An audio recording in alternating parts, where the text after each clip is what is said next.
2 Peter 3. This is now the second letter that I am writing to you, beloved.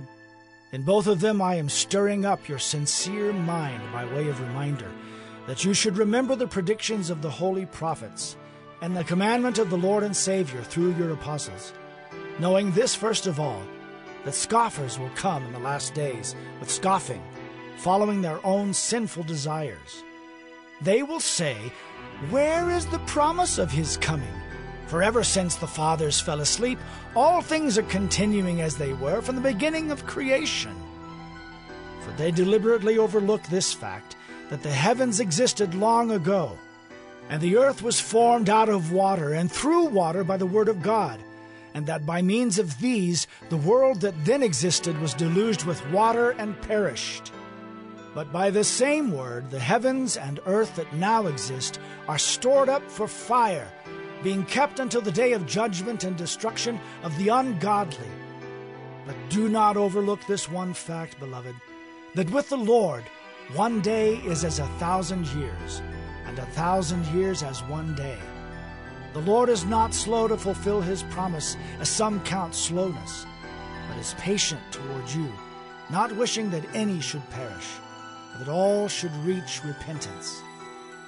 But the day of the Lord will come like a thief, and then the heavens will pass away with a roar, and the heavenly bodies will be burned up and dissolved, and the earth and the works that are done on it will be exposed. Since all these things are thus to be dissolved, what sort of people ought you to be in lives of holiness and godliness, waiting for and hastening the coming of the day of God, because of which the heavens will be set on fire and dissolved, and the heavenly bodies will melt as they burn. But according to his promise, we are waiting for new heavens and a new earth, in which righteousness dwells.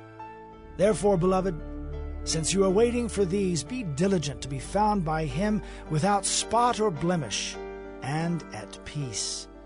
And count the patience of our Lord as salvation, just as our beloved brother Paul also wrote to you, according to the wisdom given him, as he does in all his letters when he speaks in them of these matters. There are some things in them that are hard to understand, which the ignorant and unstable twist to their own destruction, as they do the other scriptures. You, therefore, beloved, knowing this beforehand, take care that you are not carried away with the error of lawless people and lose your own stability, but grow in the grace and knowledge of our Lord and Savior, Jesus Christ. To him be the glory both now and to the day of eternity. Amen.